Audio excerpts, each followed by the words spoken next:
இந்தாங்க வயிறார சாப்பிடுங்க அண்ணா. சாப்பாட்டுக்கு ரொம்ப நன்றி.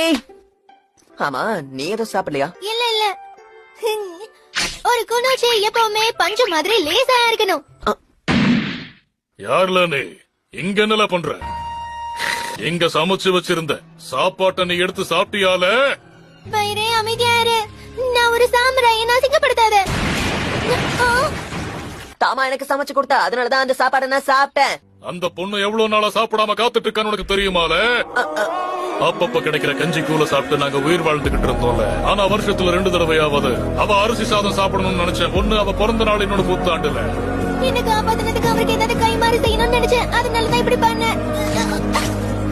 ஒட்டாமா பட்டாமா, பசிய பொறுத்துக்க முடியாம நதி தண்ணியை எடுத்து குடிச்சிருக்கீல. இந்த நாட்டுல ஓடுற நதி எல்லாமே கைதோவோட தொழிற்சாலையில இருந்து வர்ற கழிவுகளால மாசடைஞ்சு போய் கிடக்குதுல.